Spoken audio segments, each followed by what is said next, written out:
De pronto el capitán del crucero, por medio de los altoparlantes, hace el siguiente anuncio.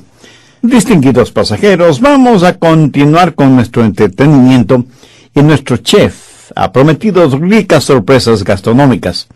Todos nosotros haremos hasta lo imposible para que ustedes estén realmente cómodos y a gusto. Y usted piensa, esto es realmente maravilloso. Pero luego oye al capitán decir, sin embargo, hay un ligero cambio de planes. No vamos a desembarcar en ningún puerto. Nos quedaremos navegando y navegando hasta que se nos agote el combustible y se nos acabe el agua y la comida. Y cuando eso suceda, sencillamente hundiremos el barco. Amigo, le puedo asegurar que ese momento, sin que importe cuán estupendo lo haya estado pasando hasta ese instante, ese crucero por el Caribe perderá automáticamente todo su encanto.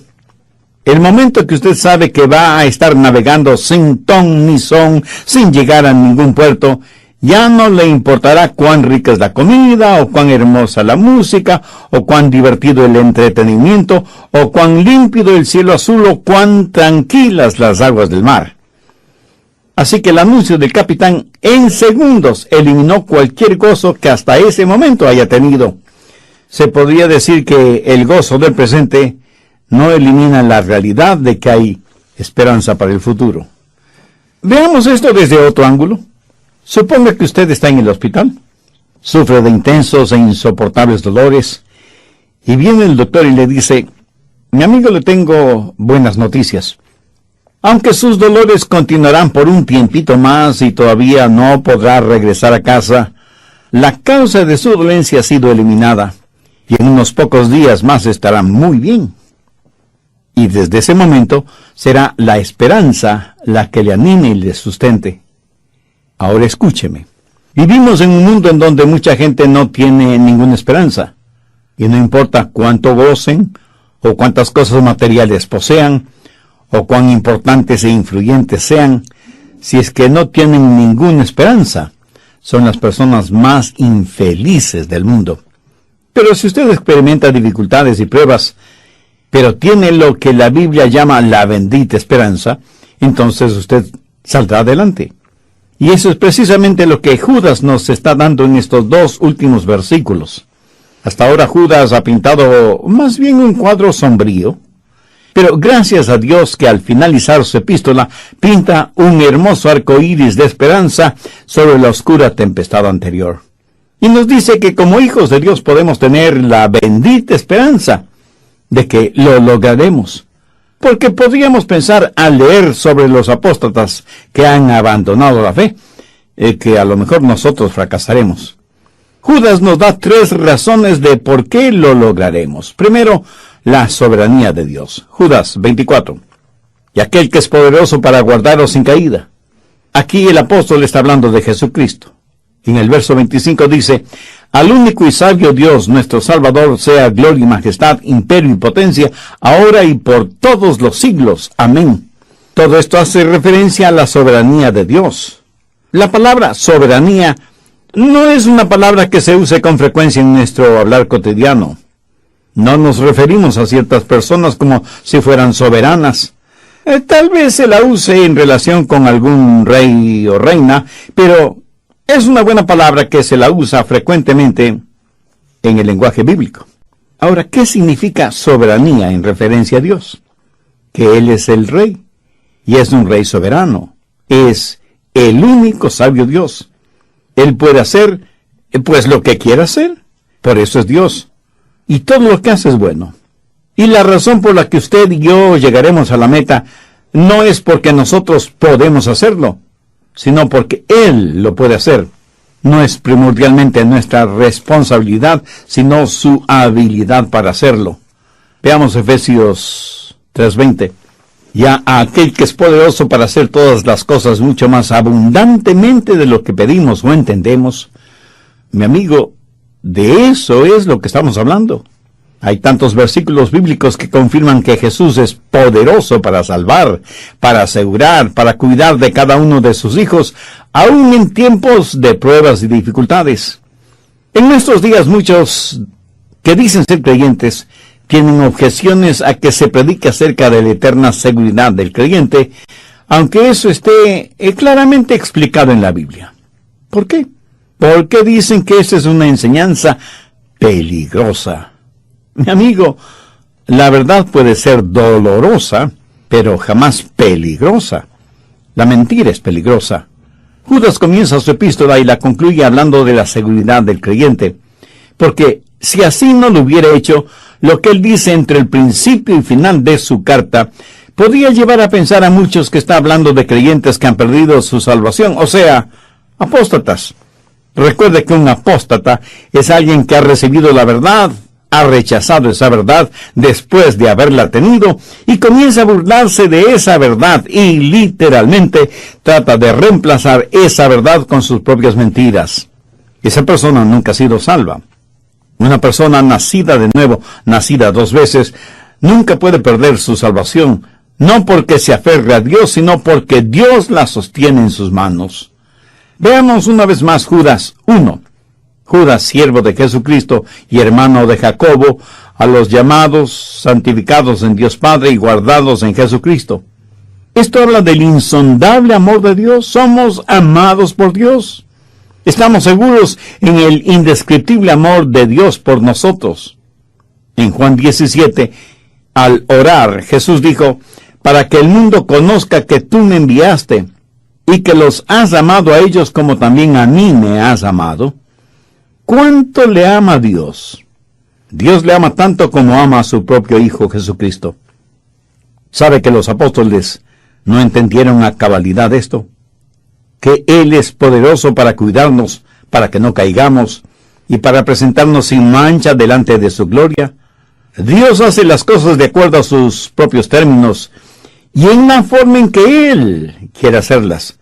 De ninguna manera nuestros pensamientos son como los pensamientos de Dios, y nuestros caminos son totalmente diferentes a los caminos de Dios.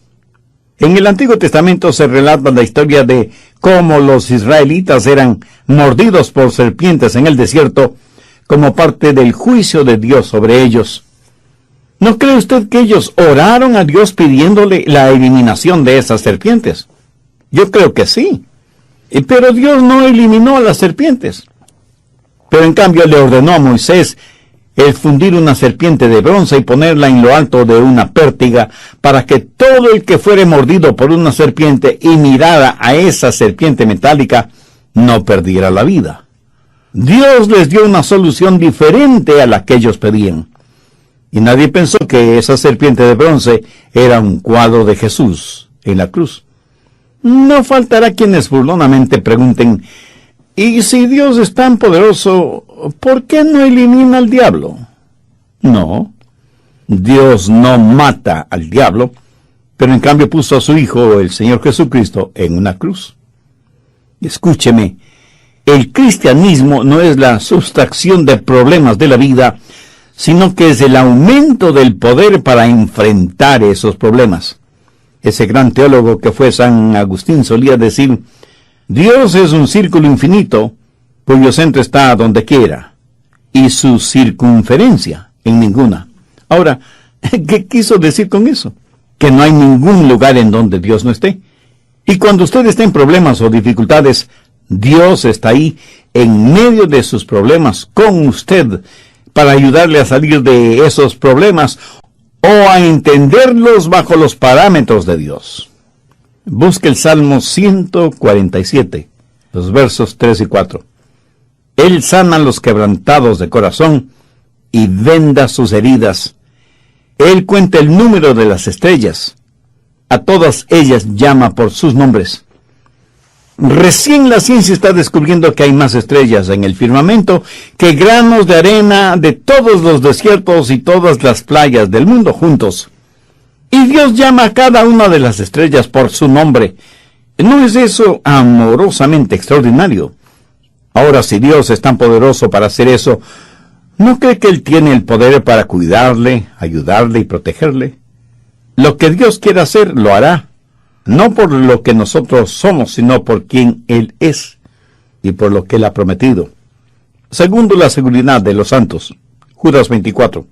de aquel que es poderoso para guardaros sin caída. Cuando hablo de la seguridad del creyente, estoy seguro de que algunas personas me dirán, Pastor Rogers, usted no debería decir a la gente que pueden tener seguridad eterna en el Señor Jesucristo. ¿Así? ¿Y por qué no? Eso es lo que la Biblia enseña. Y me dirán, pero pastor, es peligroso decirle a la gente que tiene seguridad eterna, porque si tienen esa seguridad eterna seguirán pecando porque no pueden perder su salvación. Mi amigo, lo dije antes y ahora lo vuelvo a repetir. La verdad puede ser dolorosa, pero no peligrosa. El error, la mentira, eso sí es peligroso. Como hijos de Dios tenemos la seguridad de nuestra salvación, no porque ya no pequemos, sino porque ya no pecamos habitualmente. No hacemos del pecado, cualquiera que sea, nuestro estilo de vida. Si el pecado es todavía nuestro estilo de vida, significa que habitualmente, en forma cotidiana, en forma práctica, practicamos el pecado. Y eso quiere decir que no soy salvo. Pero si siendo ya miembro de la familia de Dios peco, eso no anula mi condición de hijo de Dios. Permítame ilustrar brevemente este punto. En Lucas 15 tenemos la famosa parábola del hijo pródigo, ese joven rebelde que se fue a un país lejano y dilapidó su herencia. ¿Dejó de ser hijo de su padre debido a su pecado? ¿Dejó de pertenecer a su familia por haberse ido de casa? Permítame hacer este asunto más personal. Supongamos que usted tiene hijos adolescentes que viven vidas inmorales y están sumidos en el pecado. ¿Dejan por eso de ser sus hijos? Y aunque estén lejos del hogar, han dejado de ser por eso miembros de la familia. Piénselo. Volvamos a Judas 1. Santificados en Dios Padre.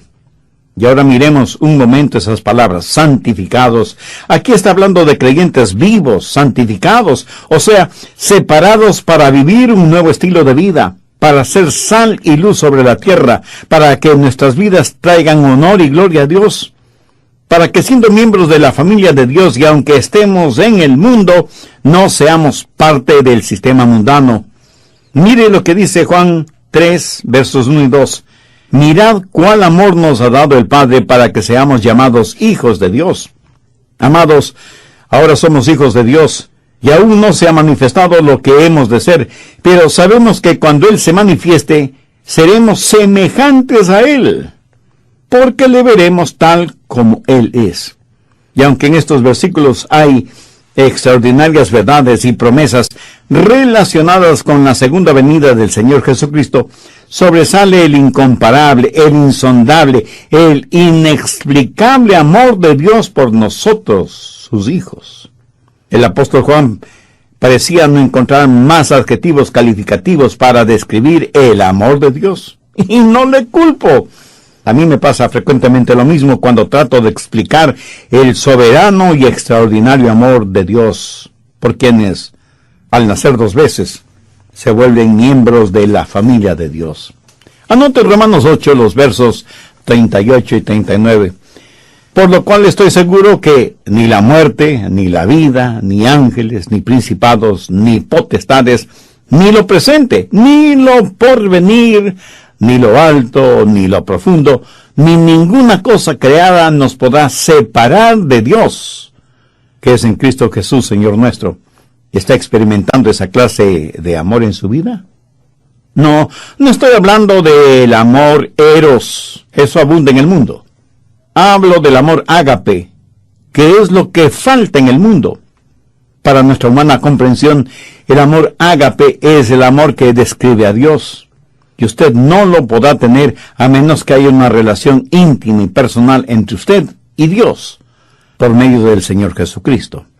Dios es poderoso para guardarnos sin caída debido precisamente a su insondable amor. Ahora escúcheme con mucho cuidado.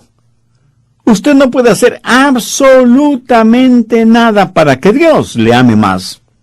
Pero asimismo, usted no puede hacer nada para que Dios le ame menos, porque el amor con que Él le ama es por pura gracia. ¿Ha puesto atención a lo que el apóstol Judas dice al final del verso 1? Guardaos en Jesucristo. Eso significa estar protegido, amparado, cuidado, no como un guardián en una cárcel, sino más bien como una gallina que protege a sus polluelos. Dios es poderoso. Y en el verso 25 de Judas se habla de la gloria, la majestad, el imperio y la potencia de Dios. ¿Cree usted que exista en el mundo un poder superior al poder de Dios, tanto que pudiera abrir la mano de Dios y arrebatarle a usted de su mano protectora? Mi amigo, no existe tal poder. Vamos al Evangelio de Juan, capítulo 10, los versos del 27 al 29. Mis ovejas oyen mi voz, y yo las conozco, y me siguen, y yo les doy vida eterna, y no perecerán jamás, y nadie las puede arrebatar de mi mano. Mi Padre que me las dio es mayor que todos, y nadie las puede arrebatar de la mano de mi Padre. ¿Por qué es que nadie nos puede arrebatar de la mano de Dios? Porque si alguien pudiera hacerlo, ese alguien sería mucho más poderoso que Dios, ¿no le parece? Pero hay dos razones más por las que nadie nos puede arrebatar de la mano de Dios: el insondable amor de Dios y el infinito poder de Dios. Dios le llamó a usted y usted respondió a ese llamado, pero Dios originó el llamado, no usted. Mire lo que dice Pablo en Romanos 8:30. Y a los que predestinó, a estos también llamó, y a los que llamó, a estos también justificó, y a los que justificó, a estos también glorificó. Piensen esto. Hay una eterna y dorada cadena de redención que no puede ser rota. Dios predestina, llama, justifica y glorifica. La salvación no es trabajo suyo, es trabajo de Dios. Por eso Pablo pudo decir, estando persuadido de esto, que el que comenzó en vosotros la buena obra, la perfeccionará hasta el día de Jesucristo. Aquello pues que ha sido decretado en el cielo, no puede ser invalidado en el infierno. Lo que ha sido decretado en la eternidad, no puede ser deshecho por el tiempo. Nosotros estuvimos en el corazón de Dios, antes de que Él lo creara todo con el poder de su palabra. Él nos llamó, y nosotros escuchamos su voz y respondimos a su llamado. Ahora, cuando usted pone estas tres cosas juntas, descubrirá que cordón de tres dobleces no se rompe pronto. Y es la razón por la que estamos seguros y por qué Él es poderoso para guardarnos sin caída. Primero, su insondable amor. Segundo, su infinito poder. Tercero, su propósito eterno. Y eso, mi amigo, significa seguridad. Y alguien me preguntará, pastor, ¿eso quiere decir que no volveré a pecar o que no cometeré errores? No, de ninguna manera significa eso. Lo que significa es que ningún pecado nos podrá separar del amor de Dios. Estoy seguro que Noé se cayó muchas veces estando en el arca, pero nunca se cayó fuera del arca. Porque cuando él y su familia entraron en el arca, Dios mismo cerró y selló la puerta. Y la Biblia dice que después de que hemos caído, somos sellados con el Espíritu Santo de la promesa. Amén. Bendito sea Dios por eso. La razón de que su salvación es eterna, la razón para que tengamos esperanza en estos días espiritualmente oscuros en que vivimos, la razón de que no somos como un crucero de lujo navegando en círculo, se debe a, primero, la soberanía de nuestro Salvador, segundo, la seguridad de los santos, y tercero, la suficiencia de la salvación. Pero note que estas tres cosas están eslabonadas, y la una sigue a la otra. Porque Dios es soberano, yo tengo seguridad, y porque estoy seguro, la salvación es suficiente, porque Él es poderoso para guardarnos sin caída. Pero eso es solo un lado de la moneda, porque Dios va a hacer algo. ¿Tiene usted la más leve idea de lo que Dios va a hacer? ¿No? Pues yo tampoco. Pero no tenemos que tratar de adivinarlo. De acuerdo a la Biblia, Dios no quiere primordialmente hacerle feliz y saludable, sino santo. Dios quiere hacerle a la imagen de su amado Hijo Jesucristo. Su palabra dice que somos predestinados a ser conforme a la imagen del Hijo de Dios. ¿Y cómo es el Hijo de Dios? Sin mancha ni pecado. Jesús es el único impecable de todas las edades. Y uno de estos días, si Él es nuestro Salvador y Señor, seremos hechos a su imagen. Recuerda que los sacrificios presentados a Dios debían ser sin mancha ni contaminación de ninguna naturaleza.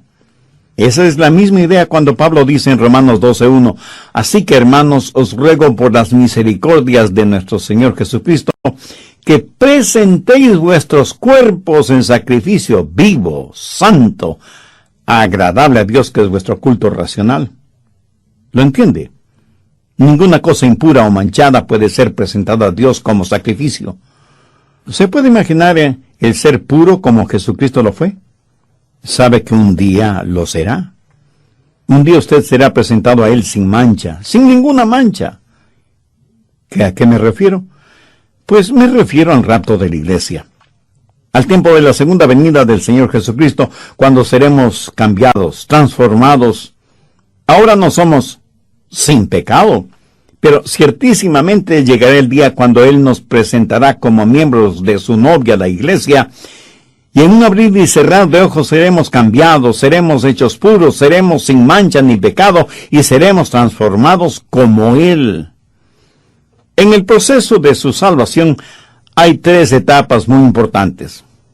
Primera, cuando usted se salva, inmediatamente es justificado en el Espíritu y Dios comienza a trabajar en usted. Segunda, usted es progresivamente santificado en su alma. Y tercera, después de la segunda venida de Cristo, usted será glorificado en su cuerpo. Ese momento, el último vestigio de fracaso será eliminado de nuestra vida para que podamos ser presentados sin mancha ni pecado delante del trono. Y eso es lo que va a suceder tal vez más pronto de lo que nos imaginamos. Somos la iglesia, la novia de Cristo, que un día será presentada al novio. Cristo, el novio, ama a su novia, la iglesia, y la ama tanto que dio su propia vida por ella. Y de eso habla el apóstol Pablo cuando en Efesios 5 dice, Cristo amó a la iglesia y se entregó a sí mismo por ella, para santificarla, habiéndola purificado en el lavamiento del agua por la palabra, a fin de presentársela a sí mismo una iglesia gloriosa, que no tuviese mancha, ni arruga, ni cosa semejante, sino que fuese santa y sin mancha. ¿Se puede imaginar lo que será esa boda? Permítame contarle cómo se desarrollaba una boda oriental a la antigua. Primero se efectuaba la propuesta por parte del novio. Iba a la casa de la novia, en donde la cortejaba y le proponía matrimonio. Luego de la propuesta venía la compra. Prácticamente el novio compraba a la novia. Para esto, el novio había estado ahorrando por largo tiempo y negociaba con el padre de la novia sobre el precio. Después de haberse puesto de acuerdo con el padre de la novia en cuanto al precio, el novio y el futuro suegro bebían de una sola copa, que había sido bendecida. Y luego novio y novia bebían de la misma copa. Ahora el matrimonio como tal no había sido consumado, pero para todo propósito práctico, la novia ya le pertenecía al novio. A partir de ese momento, si ella salía o era vista con otro hombre, se consideraba que ella había sido infiel, aunque ella y su novio o esposo no habían estado juntos ni por un segundo como marido y mujer para comenzar su vida matrimonial. El novio regresaría a la casa de sus padres para preparar un lugar para vivir con su novia esposa. Al despedirse de ella le diría, voy a preparar un lugar para ti y regresaré para que estés conmigo para siempre. Si el padre del novio era afluente, prepararía un lugar especial para su hijo y su esposa. Mientras tanto, la novia esposa comenzaría a coser ropas especiales y a preparar todo para su boda, porque las bodas orientales eran totalmente diferentes a nuestras bodas occidentales. Por ejemplo, los novios no fijaban la fecha de su boda. Era el padre del novio quien decidía la fecha de la boda. Él también prepararía un extraordinario banquete cuando todo estuviera listo y enviaría una proclama anunciando, todo está listo, mi hijo se va a casar. Entonces vendría el novio con las amistades de la novia, por lo general por la noche. La novia esposa no sabe que él está viniendo, pero está totalmente lista porque, precisamente, no sabe cuándo él vendrá. Y el novio y sus acompañantes vienen con antorchas, entonando canciones de amor, y un heraldo se adelanta, llega hasta la casa de la novia y proclama: «Mirad, mirad, el novio ya viene, el novio ya está aquí». Sí, ella sabía que él vendría, pero no sabía cuándo. Pero ella estaba lista para cuando él viniera. Y ahora él ya está ahí. Y ella recoge sus cosas y se va con él a su nuevo hogar. Y en la casa del padre del novio todo es alegría. Y hay exquisita comida, excelente vino, hay un verdadero banquete. Y entonces, para hacer oficial el asunto, la novia es presentada al novio, y el novio recibe a su novia con profundo gozo. ¿Sabe? De eso habla Judas en su carta. La presentación de la novia va a ser algo maravilloso y glorioso. Pero quiero que note algo sumamente importante. La novia no esperó hasta que su novio llegara para prepararse. Desde el momento de la propuesta hasta el instante de la llegada de él, ella siempre estuvo lista. Escúcheme, cuando Jesús venga por los suyos, vendrá como el novio celestial. El mismo que nos llamó es el mismo que nos cambiará para siempre. Y en un abrir y cerrar de ojos seremos hechos a la imagen de Jesús. Y la razón por la que digo que esta salvación es suficiente es porque hará lo que dice que va a hacer. O sea, hacernos a la imagen de nuestro Salvador. En términos generales, nosotros, sus hijos, aquí y ahora, tal vez no parezcamos tan salvados, ni tan santos, ni tan preparados. Pero no nos impacientemos, porque Dios sigue trabajando en nosotros, estando persuadido de esto, que el que comenzó en vosotros la buena obra la perfeccionará hasta el día de Jesucristo. Y alguien me preguntará: pastor, ¿qué significa la frase la perfeccionará hasta el día de Jesucristo? Esa es una muy importante pregunta. Y significa que todo será completado cuando Jesús regrese. O sea que le veremos tal y como Él es, porque seremos hechos a su semejanza. El fundamento, la base de la iglesia es el Señor Jesucristo. Jesús es la cabeza de su iglesia, que fue comprada con su propia sangre y por quien Él murió en la cruz. Yo a la vez le pregunto, ¿qué significa todo esto para usted? ¿Tiene usted esa bendita seguridad? ¿Por qué la tiene? Si la tiene, le puedo asegurar que no es debido a su propio y humano esfuerzo. Si la tiene, es por la maravillosa gracia de Dios, porque Él es poderoso para guardarnos sin caída y presentaros sin mancha delante de su gloria con alegría. Este poderoso Dios es más que suficiente para salvarnos y darnos fortaleza en medio de los problemas, los peligros, las desilusiones y los sinsabores de la vida. Su maravillosa gracia es la que nos guarda y sostiene, y su gracia estará con nosotros hasta cuando estemos en nuestro hogar celestial. ¿Alguna vez le ha agradecido a Dios por su gracia? ¿Alguna vez le ha expresado su gratitud por tener en sus manos su palabra, la Biblia, y en su propio idioma? ¿O nunca tiene tiempo para estas cosas que tienen que ver con Dios? Si usted no tiene tiempo para Dios ahora, cuando traspase los umbrales de la eternidad se encontrará sin Dios y sin esperanza, separado de Dios por toda la eternidad. Si usted quiere irse al infierno, amigo, pues se irá al infierno. Si quiere ir al cielo, se irá al cielo. Es su elección personal, y nadie puede hacer nada al respecto. Yo lo único que puedo hacer es invitarle para que reciba a Jesús en su corazón y en su vida. Si acepta la invitación o la rechaza, eso también es su elección personal.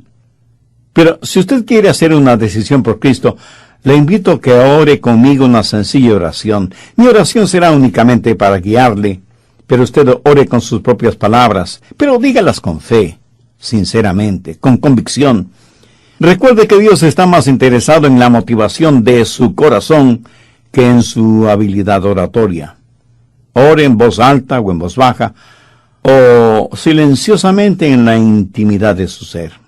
Ore y diga: querido Dios, este mensaje de tu palabra ha hecho en mí algo que nunca antes ni siquiera lo había pensado. Soy pecador y estoy perdido espiritualmente. Y como no puedo salvarme yo mismo, vengo a ti